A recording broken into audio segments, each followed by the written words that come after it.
जय हिंद, वंदे मातरम। दोस्तों, मैं मिहिर त्रिवेदी स्वागत करता हूं आपका। शुरू करते हैं आज के डिफेंस समाचार को।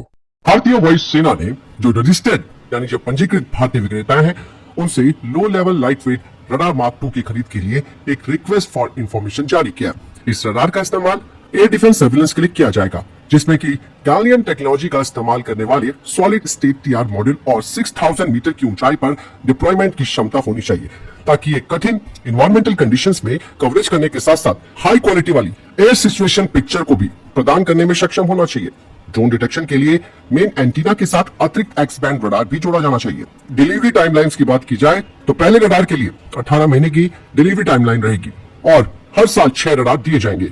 वहीं armament research and development establishment भारतीय लड़ाकू हेलीकॉप्टरों के लिए 20 mm टरेट और गन विकसित करने का काम कर रही है। हालांकि वर्तमान में रुद्र और प्रचंड में नेक्स्टर की THL-20 टरेट और 29 M621 गन लगी है, लेकिन अब इन्हें स्वदेशी रूप से तैयार किया जा रहा है।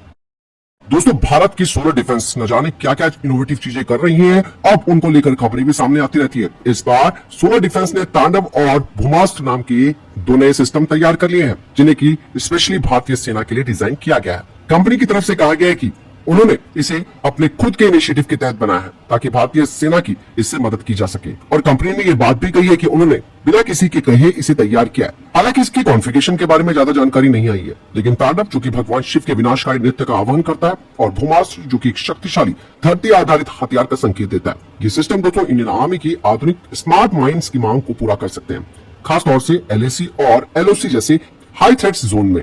अब आपको थोड़ा सा जो जानकारी है वो बता देते हैं। सोलर डिफेंस ने बताया कि जो उनका ब्रह्मास्त्र ड्रोन आधारित mine detection and fusion system है, ये आधुनिक युद्ध में माइन फील्ड की लगातार चुनौतियों से निपट सकता है। ये सिस्टम ट्विन यूएवी कॉन्फ़िगरेशन का इस्तेमाल करता है, मतलब इसमें 2 ड्रोन्स होंगे जो कि सटीकता के साथ माइंस को न्यूट्रलाइज कर सकते हैं। इसका जो पहला यूएवी है वो ग्राउंड पेनिट्रेटिंग रडार से लैस होगा, जो जमीन से सिर्फ 1 से 2 मीटर की ऊंचाई पर उड़ता है। वो दबी हुई माइन और जो IED है उनको स्कैन करता है। और दूसरा जो यूएवी है वो 15 से 20 डिफ्यूजन विस्फोटकों से लैस है। ये ड्रोन अपने लीड यूएवी का अनुसरण करता है, जो सटीक रूप से पता लगाई गई बारूदी सुरंगों को खत्म करता है। 15 किलोग्राम के अधिकतम टेक ऑफ वजन और 2 किलोमीटर की लाइन ऑफ साइट रेंज के साथ ये तेजी से बारूदी सुरंगों को हटाने की एक कॉम्पैक्ट और शक्तिशाली क्षमता भी प्रदान करता है। इसकी 2 किलोमीटर की रेंज और ऑपरेशनल फ्लेक्सिबिलिटी ये सुनिश्चित करती है कि ट्विन यूएवी एक साथ इन माइंस का पता लगा सकते हैं और धीमी और खतरनाक प्रक्रिया को आसान बना सकते हैं। भारतीय सेना भी इन दोनों प्रोडक्ट से काफी खुश है और करीबन 74 सेट्स इनके चाहती है, जिनका अनुमानित मूल्य करीबन 172 करोड़ रुपए का हो सकता है।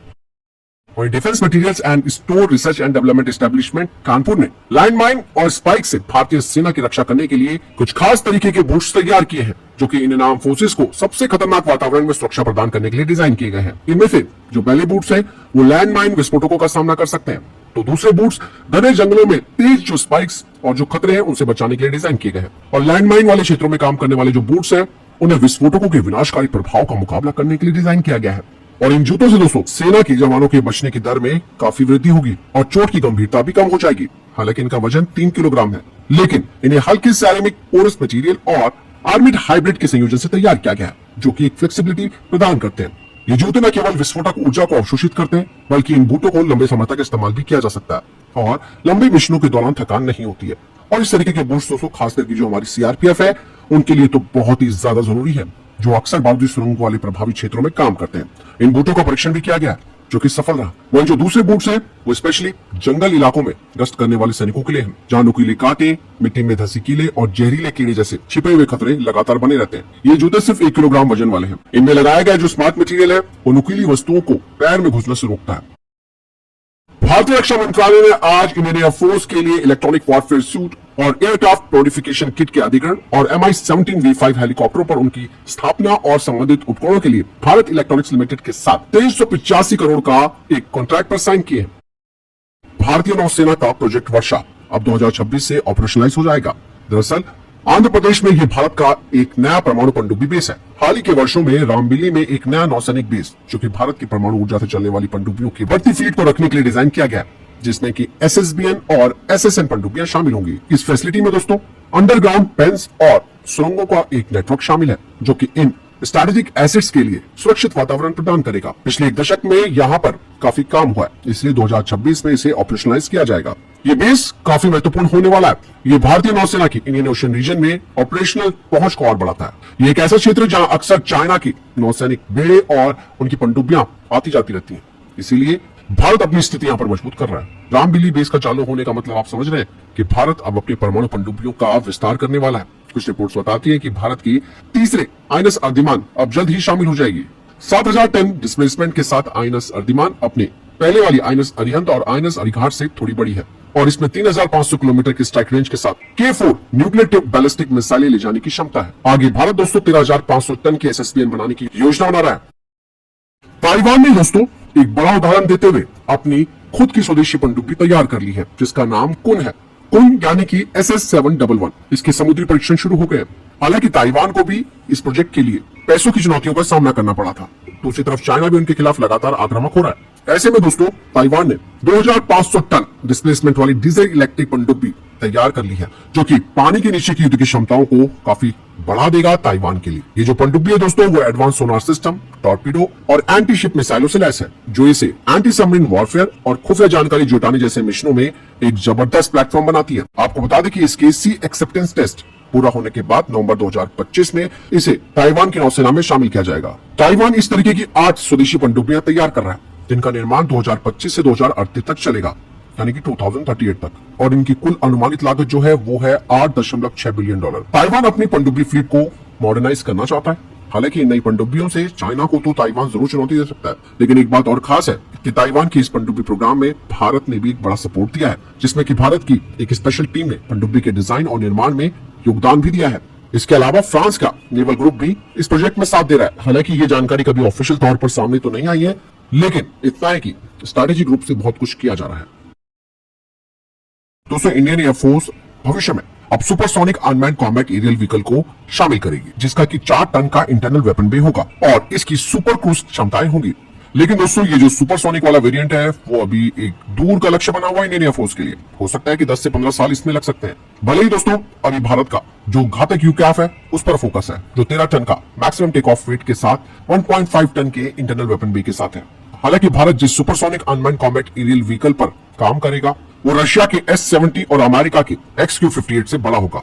और 4 टन का इंटरनल वेपन बे का मतलब आप समझ रहे हैं, इस यूकैफ का वजन करीबन 35 से 40 टन के बीच हो सकता है। मतलब ये भी आप लगाइए कि ये सुखोई 30 MKI और F-35 जैसे मैन फाइटर जेट्स की कैटेगरी में आएगा। हालांकि इसमें ट्विन इंजन कॉन्फ़िगरेशन का इस्तेमाल किया जाएगा, जो कि 146 किलोन्यूटन का कंबाइंड ड्राइव थ्रस्ट जनरेट करेंगे, जो कि इस यूकैफ के लिए काफी जरूरी भी है। और इसके जरिए ईंधन दक्षता यानी कि फ्यूल एफिशिएंसी को बनाए रखते हुए मैक 1.2 की अधिकतम गति पर यह सुपर क्रूज करने में सक्षम होगा। ये यूकैफ कई 100 मिसाइलें, इसके अलावा अस्त्र मिसाइलों को ले जा सकता है। भविष्य में हाइपरसोनिक मिसाइलें भी ले जा सकता है। 4 टन का जो इंटरनल वेपन बे है वो एयर टू एयर और हवा से जमीन या एंटी शिप म्यूनिशन से लैस होगा। लेकिन इस प्रोग्राम के लिए दोस्तों भारत को लगातार इसके लिए फंड देना पड़ेगा, विदेशी विशेषज्ञता की आवश्यकता होगी। हालांकि इंडियन एयरफोर्स इसे स्वदेशी जाती है। लेट्स सी क्या होता है।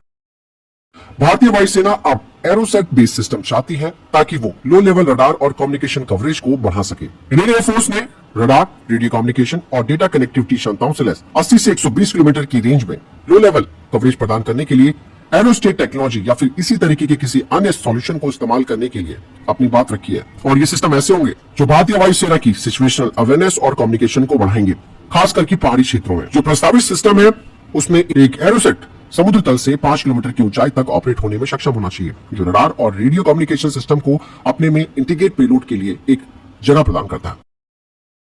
वहीं दोस्तों बैंगलोर की प्राइम टूलिंग्स ने एक इनोवेटिव रोटेटिंग डिटोनेशन इंजन तैयार किया है, जो कि एक कटिंग एज प्रपल्सन सिस्टम है शॉर्ट रेंज मिसाइलों के लिए, और इसके जरिए अब भारत की मिसाइलों की क्षमता बढ़ेगी।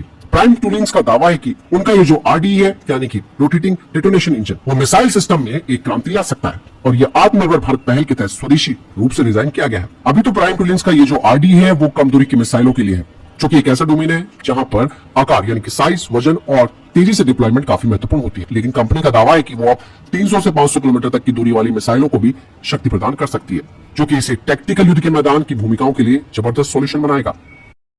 आज की वीडियो में इतना ही। मिलते हैं दूसरी अपडेट के साथ। आपके लिए कमेंट बॉक्स खुला है। वीडियो को लाइक कीजिए, दोस्तों को शेयर कीजिए और चैनल को सब्सक्राइब करना ना